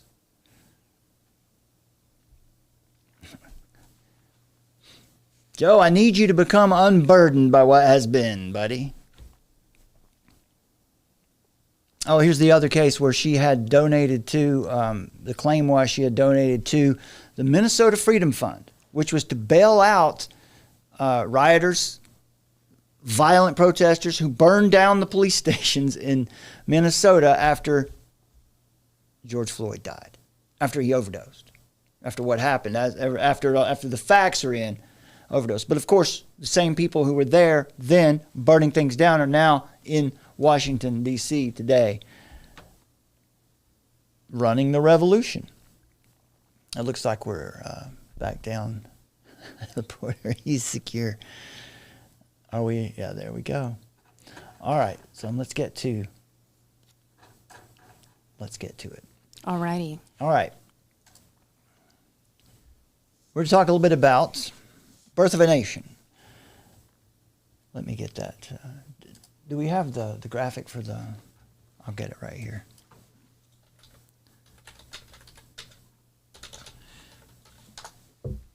There we go. We can use that for now. We'll give you the plot line. Basically for... Get a better one. There we go. Okay, good. Let's roll with that. Okay. Birth of a Nation. Now, again, it was the first film screened in the White House. D.W. Griffith. All right, this is Birth of a Nation was released in 1915. Now, the plot summary: The Birth of a Nation, directed by D.W. Griffith, is a silent film that portrays the American Civil War and Reconstruction era through the experiences of two families. Back over here. There we go. The Northern Stonemans and the Southern Camerons. The film follows the impact of the war on these families and depicts the rise of the Ku Klux Klan as a heroic force restoring order in the South. So the arc of the story begins in the pre-Civil War era by establishing these two families and their friendships. It highlights the tensions leading up to the Civil War. Scenes show the Southern plantation life and a romanticized vision of slavery. Then the Civil War era comes, and the narrative covers key events like the secession from the Union of Southern States, depicts major battles. Personal tragedies are shown, including the death of Confederate soldiers from the Cameron family. Then it moves into the Reconstruction era, where the film portrays this period negatively. This is Northern carpetbaggers and freed slaves coming into the South. What were known then as radical Republicans shows them in a disparaging light. The portrayal of African Americans in power here is depicted too as chaotic and corrupt. You can see in the movie there's a show of an African American Congress. You can see that, and it's just, they're ridiculing them. They're making them look ridiculous. And then you see the era with the rise of the Ku Klux Klan, and the film glorifies the reformation of the KKK, depicting them as saviors of the Southern way of life. And so the climax involves the KKK rescuing white Southerners from these supposed threats posed by African Americans and Northern carpetbaggers. Now, I would say probably the Northern carpetbaggers Definitely a threat. We still have those here today. That's why we call Joe Biden. He's like a carpetbagger. He's someone who's an outsider to the people he represents. That's kind of what a carpetbagger was. Doesn't really understand their needs, doesn't understand their lives, but tells them what they want to hear. Kamala Harris also. Then the resolution. The film concludes with the Klan restoring order and the South returning to its pre-war social structure. And the final scene of the movie suggests a unified America under white supremacy. All right, so D.W. Griffith followed up with a film called Intolerance, which we may get to tonight if we have time. But right now, Summer, do you want to go ahead and give us what you've got ready, what you've got together for that, and I'm going to show some clips of the film here. Okay. I'm going to show the clip of basically of where the hero, one of the Camerons, is rescuing the lady who has just been chased around by one of the Negroes, which is actually a white guy in blackface. And yeah, anyway, so yeah, go ahead. Let's. So yeah, it occurred to me, that Birth of a Nation. Sorry, I need to mute this. That's Sorry. all right. Go ahead. When I was in university, I took a blaxploitation class and became aware of the movie Birth of a Nation. And it was very compelling, obviously, to go through that study to see how blacks were portrayed in this movie. And what came to my attention as well is how this was sort of a revolutionary way of showing films, right? Like feature-length films. And there were lots of techniques that were perfected with D.W. Griffith. Is it Griffin or Griffith? Griffith with a T-H. Griffith, yes. So, and we have to think about, okay, what are they doing with social media? They're using the platform of social media and technology to divide. And they certainly did that with Birth of a Nation. They used the technology that came into their hands and they used it to divide people. So with divisive films, this one being Birth of a Nation, obviously extremely controversial. And then also the movie that came right after Birth of a Nation, which is called Intolerance, which is about bigotry. So you've got sort of these two different paradigms, two different worldviews in a sense being represented, and this polarization of society, and how that movie Birth of a Nation would go on to create race tension, real effects out into the world. Whether it was intentional or not, that's what it caused, right? It seems exactly. So, here's this new technology, and then what do they do with it? Well, they put something out there that's polarizing to people that they can certainly, so you guys connect the dots. I don't think we have to say a lot there. Pretty interesting. That's exactly what we see today with the technology. Right. In fact, today it is specifically used for that purpose. Yes. To divide. Yeah. So, let's talk about it, the cultural influence of storytelling, because what we had said earlier is that, to change society and to get around the blasphemy codes and the blasphemy laws, they would, use the power of storytelling. So that's indeed true. I mean, they used to try to censor the books back in the day. They didn't even want people to have a copy of the Bible. And it was just really, it's been a thing where they've always tried to control the flow of information that has come out there. So let's talk about it. First of all, Satan does not and cannot create anything new. The devil and his servants are constantly crafting counter-narratives to distort, cover up, and corrupt God's true story, the master narrative of creation, fall, redemption, and the restoration of Christ alone. So we should be careful when we say it's all by design, okay? Because the wicked most definitely design events to deceive mankind. That's for sure. We know that. And they so often seem to be winning, but we always have to remember, of course, that ultimately it's not their design that we're seeing play out. Right. God is using his people to tell his story, the true myth of redemptive history. Exactly. That's great. I'm glad you mentioned that. Let me jump in at this point I just want to take a moment to mention this. Doug Wilson had this article. I thought it was really useful. Right now, before we get into the other points you have there, our national ethos, as expressed anyway in the founding declaration that all men are created equal, especially encourages the rise of individuals from obscurity to the highest levels of power. He was talking about here how J.D. Vance and Kamala Harris How did they rise to power? We just told you a little bit about how Kamala Harris rose to power.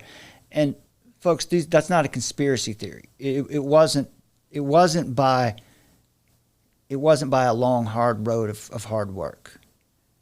J.D. Vance, whatever your opinion of the man is, came through a very different circumstance. Now, once you make it to Yale, there are important connections that you can make there, and it might be a little easier from that point. But they do have a very different path to their initial encounter with power. But over the generations, this declaration has morphed from all men are created equal to all people are equal. Charles Darwin is at the root of this problem. Charles Darwin is at the root of this racist tension. The theory of evolution by natural selection. Darwin taught us that we are not the purposeful creation of God. Now, Summer just mentioned there that God is the master storyteller. He has created the master narrative where myth and truth collide into this story that we find in Scripture. Darwin says we're not what God says, that we're not created in God's image, but we're just coincidental product of natural selection. Sigmund Freud convinced many that that belief in a creator is just a fantasy based on the infantile need for a dominant father figure. Postmodernists, which is where we are today, have persuaded our culture that all truth claims are personal and subjective, which of course is an objective truth claim. So it defeats itself. This is Kamala Harris. This is Joe Biden. This is the I guess we can't call them progressives because they're all progressives, but this side of the progressive movement, the blue ruin. As a result, according to the existentialist philosopher Martin Heidegger, we are actors on a stage with no script, audience, director, past or future. So we have to create some, as Summer just pointed out. Satan and his servants are constantly creating counter-narratives to the master narrative. Heidegger said that courage is facing the meaninglessness of life as it is. So did Albert Camus. He said that too. He said with the way the world is, if there's no meaning, then the only real thing to do is to, I can't say the word on YouTube, is to unalive yourself. I don't like that word either. But you see what I mean, right? This is where that worldview leads. It leads to tension and anger and confusion and anxiety. And this is what we see in these people, in the rioters. He says here, how's that working out for us? How is this idea that we're not creations of God, we're just random events? How's that working? Wall Street Journal interviewed a variety of Americans, and they also found most of them expressed a sense of dread, saying there seems to be no good news on the horizon. They're not alone. According to the New York Times, from a nation of joiners, we've become a nation of loners. Harvard political scientist Robert Putnam, whose research shows that in the last 50 years, political polarization, economic inequality, and individualistic morality have fomented an epidemic of social isolation and loneliness. And that's what we see these kids, that's how they're acting out, I believe. That would be my opinion. So just to inject that, to see that from this movie up to today, with the technology now being used as a way to divide, that's if one side believes that this is how we should live and this is how we save the nation, they don't follow God. And the other side believes this is how we should live and save the nation. They don't follow God. They're going to clash and kill each other. This is the Tower of Babel. And unless God intervenes, should I use that term? Probably not. Unless it's in God's decree to confuse their languages and send them away, we could destroy ourselves here. Go ahead there. Yes, so the birth of the nation and the power of storytelling. So in 1915, the film, directed by D.W. Griffith, is a landmark in the history of cinema. Its pioneering use of advanced filmmaking techniques marked a new era of storytelling and foretold the profound dialectical influence that storytelling and film would have on society as it set the tone for the 20th century to come. Okay, so again, this film was really big. It was like the all-time biggest seller box office. Hollywood. It turned Hollywood into what it is now. Right. It was shown widely and became the most successful box office attraction of its time. It was considered among the first blockbuster motion pictures, and it broke all box office records and had been that had been established.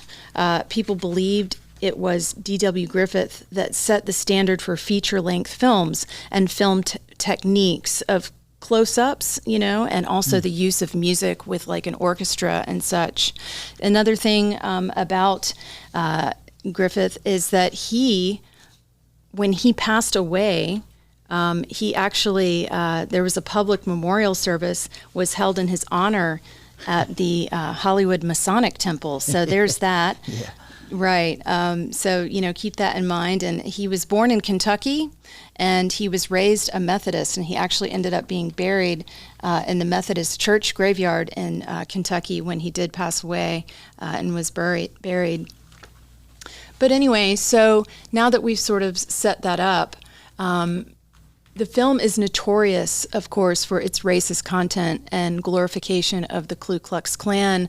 This dual legacy highlights the potent power of storytelling to shape ideas, emotions, and attitudes.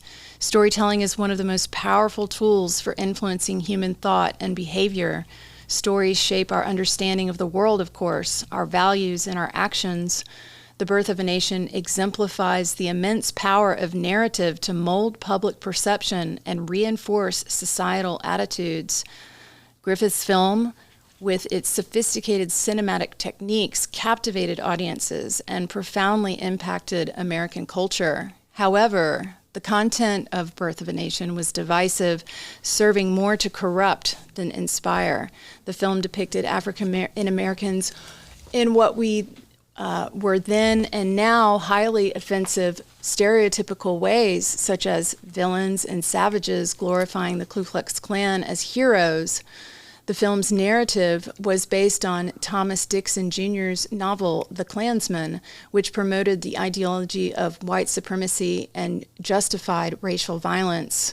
The film's release incited racial violence and was used as a recruitment tool for the Ku Klux Klan, illustrating how a powerful story can be used to propagate hate and division. So doesn't this all sound quite familiar?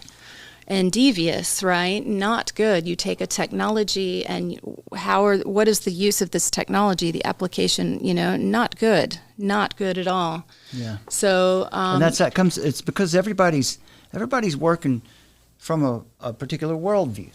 And the thing that interested me was why did Griffin decide to make this movie? Because we'll get into this in another show. I think we probably in the next we'll come back and talk about intolerance because it needs a lot of time. Yeah. Yes. And because he took a lot of heat for this, right? Some of the cities, how many was it? 6 cities that it opened in, something like that. It was several cities. Well, many cities rioted because of it. They wanted to ban. Yeah. Some people loved it. Some people hated it. Yeah. Yeah. It's very interesting, that one film. And I thought it was interesting, too, that people hated it because of its imagery. And you've seen... well, of course, what it instilled racism. Yeah, what we were just showing you people that had never maybe met a black person before in this time, they would have had this movie, and then the movie was depicting black people in this way, and it was very offensive. Yeah. So...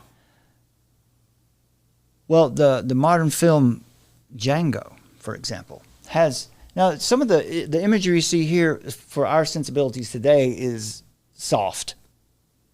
It's offensive, but it's mildly offensive for our sensibilities today. A film like Django, where Jamie Foxx plays a slave named Django. You look around on the internet and you see, we saw this the other day, where you shouldn't watch The Birth of a Nation. They're saying. You shouldn't watch this. But we don't see anybody saying you shouldn't watch Django. And there's an important difference there. And I'm not making any commentary about who's right or wrong. I'm just pointing out a fact. In The Birth of a Nation, an over-the-top racist depiction, because, and I mean that because you've got white actors in blackface just making a mockery. And it's not, you shouldn't watch this because the white guys are the winners. It's white supremacy, right? But you should watch Django because the white guys are the buffoons and the slaves are the winners. But is that how we should? Yeah, you can see how the narrative shifts through time. But is that how we evaluate things? Based on who's the buffoon and who's the hero? Should you watch it? Should you not? Well, that's classic Marxism. It's the haves and the have-nots. It's identity politics. It's the dialectic of race. That's right. And today we see this done with the dialectic of gender. And ultimately what it does is raising one group up and taking one group down, and you've got on it goes. Two things side by side that, and Django is even, if you're going to talk about just imagery and the way it depicts black people, way more offensive, way more graphic and offensive. I mean, Django's wife is just beaten mercilessly right in front of him in the movie, as the plantation owners laugh and mock him. But nobody's saying don't watch that. Very interesting, right? This is because of the effect of over time of the dialectic of race. Right, and what we know about the worldview of the oppressor versus oppressed paradigm that they feed off of the traumas of people is that the violence is necessary. So, you have to be ready to engage in the violence. This is interesting. In this book, let me share this title with you. Jack Posobiec and his co-author, Joshua Lissick, this book has just come out. I think this month it came out. This is what best-selling author and persuasion expert Scott Adams calls the two movies on one screen phenomenon, when people have their mental model provided to them from misleading input provided by institutions opposed to the flourishing of the American citizen. Excuse me. They form completely false impressions of the world all around them, causing them to interpret fact and information through that false lens. This is why, for example, when a public figure complains of systemic racism impeding the progress of black Americans, and they're asked to provide an example, they present their perception rather than facts and evidence. Oh, it feels like this to me. I see this happening. I think this happening. It's opinion. It's how it feels to me. It feels unfair. We don't even need an example as controversial as the death of George Floyd to see this. The completely false perception of how our world works maps onto other sociopolitical matters beyond something like police violence. So it's pretty interesting there, I thought. That is good. Just came across it. Yeah, so God's master story and Satan's counter narratives. In contrast, God is the perfect storyteller of redemptive history. The grand narrative of Scripture, creation, fall, redemption, and restoration in Christ, reveals God's purposes and his ultimate plan for humanity. This master story is not merely a series of events, but a divine narrative that shapes reality and provides meaning and hope. It is in the absolute, unique person and work of Jesus Christ that we see legend and myth meet with reality for the ultimate story of redemption of humankind and the world. Satan, as the deceiver, cannot create anything new. Instead, he works tirelessly to distort, obfuscate, and corrupt God's true master story. Throughout history, Satan has crafted counter-narratives to lead people away from the truth of God's word. These false stories aim to undermine faith, promote sin, and sow discord. The Tower of Babel, Genesis 11:1-9, is an early example of humanity's attempt to create an alternative narrative for self-sufficiency and pride, which God disrupted by confusing their language and scattering them, as we know. That's a good point, yeah. So The Birth of the Nation represents a modern example of how storytelling can be harnessed for malevolent purposes. The film's technological innovations were overshadowed by its morally reprehensible message. Instead of using the newfound capabilities of cinema to promote truth, beauty, and goodness, Griffith's films sowed seeds of racial hatred and division. It serves as a stark reminder of the moral responsibility that accompanies the power of storytelling. From a biblical perspective, the misuse of storytelling reflects a deeper spiritual battle. Just as Satan seeks to distort God's redemptive story, The Birth of a Nation distorted the truth about race and justice, promoting a false narrative that led the real world violence and division. The misuse of narrative power highlights the ethical imperative to align our stories with God's truth and purposes. So we want to think about the use of storytelling, the biblical analysis. Brad, did you want to jump in? Yeah, I think that it's important here to mention education. Mm-hmm. Because, I'm curious as to what made D.W. Griffin think that this would. I mean, of course, we like to impose. We've already talked about this. We think we're so much wiser because we come along later in history, but that doesn't follow. If anything, this kind of shows that we're still doing the same exact stuff. Even worse, we're regressing now. Yeah. But I wonder what it was. You have to be able to put yourself in the context. Why did he think this was a good idea? What did he think was redemptive about this story? He must have thought something was redemptive about it. I don't believe that, especially because of his follow-up film, which seemed like he was upset. Because he seemed to have a deeply offended attitude about it. From what's written anyway, he was offended that people, He might have been some ambivalence there. He might have been offended, and he might have also been embarrassed, and he felt like, look, I'm going to make a film about teaching people how to be tolerant. Right, because the film that he did after that was all about bigotry and intolerance, and he actually went broke because of that film. To make it? Yeah. Yeah, because it was so expensive to make, employing all these actors.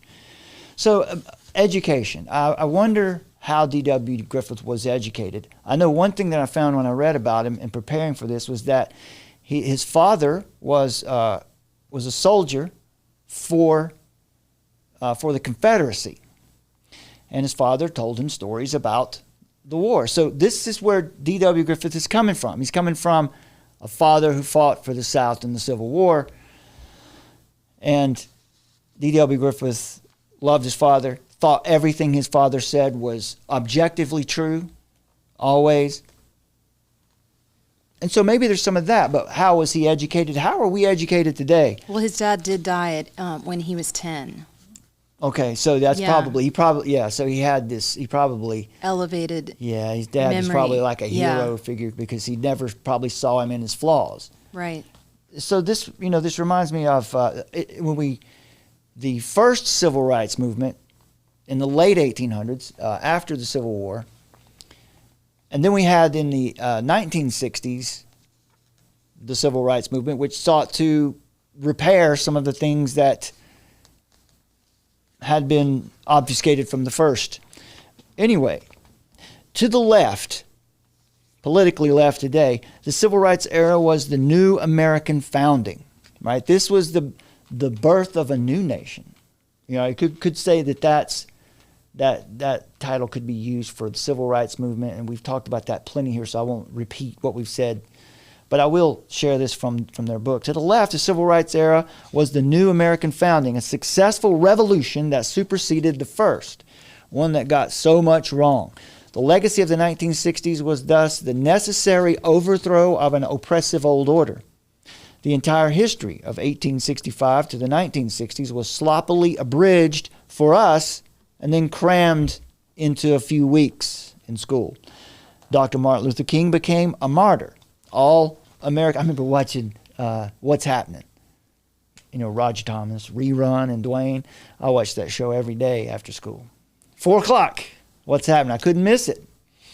And I remember they had an episode about the it was about Martin Luther King. All these sitcoms back then, they had you got the Christmas episode, you've got the Martin Luther King episode, you've got these, and you can see there's they're planting these moments that are imprinting into your consciousness to set your beliefs.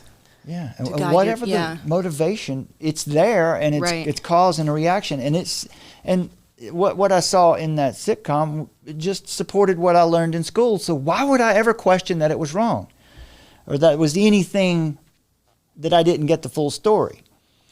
Dr. Martin Luther King became a martyr. All America was inspired by his example, and we swept away all discrimination to usher in a modern democratic society, right? That's what happened. That's what it was, right? Well, we've written some articles here to explain to you that's not necessarily the case. On our Substack, there's an article called The Mother of Woke, How Civil Rights Movement Really Divided Us. Are we less divided today than we were in 1915? I think we're probably more. We're divided into more categories. And note the similarity to the gospel of Jesus Christ here in the civil rights movement. The martyr, in this case King, falls. The civil rights era was the first moral fable embedded into actual American history education. Education has consequences. Icons of early America today are being torn down across the country. We just saw some pictures of that. American history as oppressor versus oppressed in all things. They grew into radicals. Those of us who grew up in that age, or those who grew up, who are millennials now, grew into radicals. And so disfiguring and destroying historic statues is one of numerous obvious outcomes. Everything else we learn about American history is built onto that structure. The civil rights movement is taken to be the most straightforwardly ethical occurrence in American history. Thus, everything attached to it is inherently good or easily justified. We cannot undo that legacy of harm or put an end to the perma-revolution of the 1960s that it brought us if we falsely believe it was all a sacred moral crusade. So we have to be able to see, to rightly understand where we've come from, because it was not a sacred moral crusade. We've pointed that out to you. There were good things that came out of it, but overall, it was a government grabbing power, emergency declarations, executive orders, overstepping the democratic process. Yeah. He said, this is the untold story of the new American founding. It was, in fact, the civil rights revolution, the new American founding. Right, and I just wanted to, if you will, go into the bookmarks and show the Yuval Harari clip. Are you talking about? Not yet. We're not going to drop that one yet. Okay, all right. But yeah, let's fast forward right now to where we are in this moment, all right, and take a listen to this clip in light of what we've just heard. All right. I should be able to find that one pretty easy. Mm-hmm. I know how.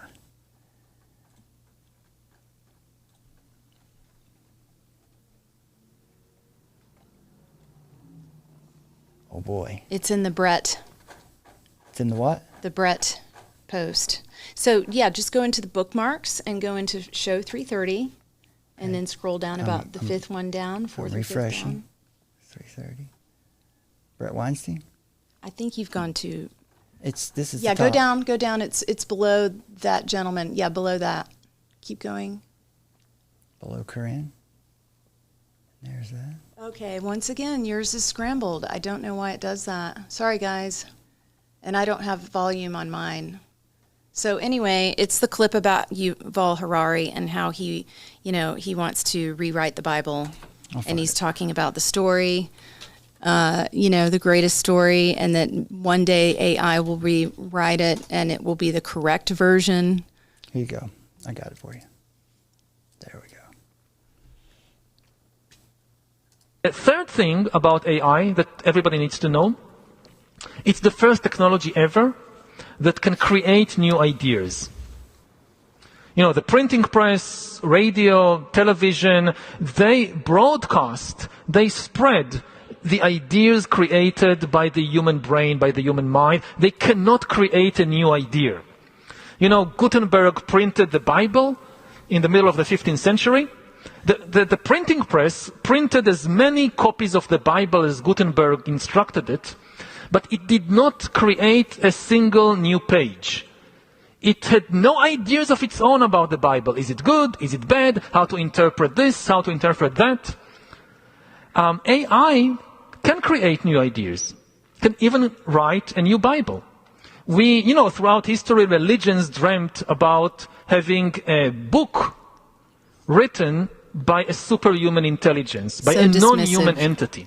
That's false. So dismissive. That's a false claim. Yeah, it is. Yeah. That's his assumption. He believes that everyone thinks like he does. Every religion claims our book, all the other books of the other religions, humans wrote them. But our book, no. It came from some superhuman intelligence. So the question then is, did it? What is the truth claim being made by the text he's talking about? Is it true or not? Can it be shown to be true or not? So the assumption's there. There was another point he mentioned there. This is a good clip. I could talk about this for... Of the Bible as Gutenberg instructed. Oh, he said that the Gutenberg press... Didn't change a word. Right. The fact that we could now print, it didn't create anything new. It just repeated what we already had. It just mass produced what we already had. That's that idea of chronological snobbery, the idea that we're more advanced. So new ideas are good ideas. All new ideas are good. That's the worship of progress. Mm-hmm. That's what's happened in America. That's why we have this new civil religion. But they're chomping at the bit to get their hands on the Bible to rewrite it, right? The inclusive version, what they would deem to be the inclusive, neutralized version of the Bible. They are chomping at the bit to do this, so they can redefine reality, like officially, because the Bible is the greatest story. And it's true. It can be shown to be true. But it has, the best stories. Like it's the greatest book that you could ever read. Yeah, divinely inspired. It's the master narrative. That's why the Bible was always at the core of classical education. But how offensive, that he's saying that that we would want it to be rewritten by AI. I mean, the presumptiveness there. It's so antichrist, goes without saying. But again, this is the power of storytelling. If you own the stories and the culture, then you own the people. And that's exactly what Harari has said over and over, is that in his books, I've got a couple of his books, and in his book, for his children's book, right? Yeah. Yep. He said the same thing in his children's book. Unstoppable Us. Right. We have to tell our kids a new story. We got to tell them a new story. Right. Oh, so he's implanting in their minds like, hey, you want this, you need this. Yeah, I was gonna play just a piece of that clip. Here we go. Just the opening of it here. This is your first ever children's book. Yes. Unstoppable Us, How Humans Took Over the World. Why was it important for you to write a book for younger readers? Because I wanted to really help them understand the world. Fake news have been with us for thousands of years. Just think of the Bible. All this story about Jesus rising from the dead and being the Son of God, this is fake news. And help them understand who they are. Humans are now hackable animals. But this is the biggest question maybe in the life of every kid. Not the intelligent design of some God above the clouds, but our intelligent design. What am I? Humans are now hackable animals. The world is so complicated and sometimes frightening. The whole idea that humans have this soul, and this is my free will, that's over. Because I wanted to really help them understand the world. A new regime of surveillance. The next phase is the surveillance going under our skin. The most important development of the 21st century, this ability to hack human beings. Help them understand who they are. To go under the skin, collect biometric data, analyze it, and understand people better than they understand themselves. Hackable animals. Armor of truth. Hackable animals. U-Haul Harari. There he is, folks. U-Haul Noah Hyde Harari. He wants to pack us all up in that truck. You heard him there. You got to tell a new story. I want to help kids understand who they are. They're hackable animals. I want kids to understand they're hackable animals. That's U-Haul Noah Hyde Harari for you. Mm-hmm. He's the guy who believes that he knows the right narrative for your kids. And that's the problem. This is the dialectical thinking, corruption of the concept of good and evil, and all of the above. That's right. You want to let's kill it right there. Okay. Well, let's just stop the show right there. Let's not kill it right there. We'll just stop the show. We'll pause. We'll press pause. Because we want to come back and talk about D.W. Griffith's film Intolerance, and we want to keep on this trucking on this storytelling. We think that the idea of staying in understanding the power of storytelling, and we want to come back to Matthew Littlefield's article about how what's the title again? It's how the wicked subverted the West with story. And I would qualify that by saying counter-narrative. Counter-narrative to the master narrative. He quotes Per Faxneld in here a lot, right? With the he's the gentleman who wrote the book Satanic Feminism. About satanic feminism, right? Yes. Interesting, because that's the... Because what we want to do is we want to leverage... We want to say to you that we need to use our voice in the public square as Christians to stand for truth and beauty and goodness and the Great Commission, and to use the power of story to come against the powers that are, poisoning our minds, so that we would actually be engaged in that process of storytelling and apologetics and making a case for God. You have the story. Folks, you have the story. You have the master narrative. And we have to be telling that story. We have to be in the public square. We have to be engaged with this world, telling that master narrative. Because in doing that, God will use us for good. He will use us for His will. That's what we're here to do. That's right. All right. Well, let me remind you folks right quick before we leave. I want to remind you about this or that. Take a moment, folks, if you would, please, to like this video, share it, and leave a comment. If you haven't yet, please subscribe to this channel. Subscribe to our backup channel, True Normal TV. It's all free, and it really helps us out a lot. But please, more than anything, download the Armor of Truth mobile app today. It's 100% free. It'll always be free. You're going to get live notifications and a direct link whenever and wherever we go live. You just be able to tap the link and find us right there on your app. We get exclusive content, articles, reports, and resources, Tracking Dystopia podcast, and regular Bible studies on the app as well. You get immediate links to our Substack articles. And if you can support Armor of Truth financially, every single donation of any amount, large and small, they all make a difference. Use the Armor of Truth mobile app gift tab or visit our website, armoroftruth.net/donate, or follow the links in the description under this video. What are you waiting for? Download the Armor of Truth mobile app today. My name is Brad, and I'm joined again here by my talented and precious wife, Summer. Together, we're Armor of Truth, and we're seeking a worldview revolution through God's revelation. Faith is resistance. Good night, everybody. Good night, guys. The hammer comes down and beats you over the head for the rest of your life with a big national security stick. And so that people learn to duck their head and not speak up. Because bad idea now. This is the emergency broadcast system. This is not a test. Repeat, this is not a test. Citizens are advised to take the following steps. Find us, armoroftruth.net. In the age of technocracy, scientism, and pop atheism, faith is resistance.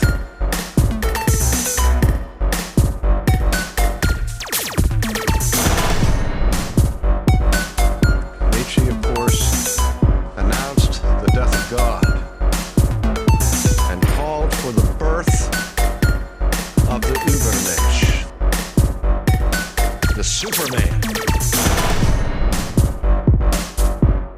who would take humanity to new heights and to create a new world order.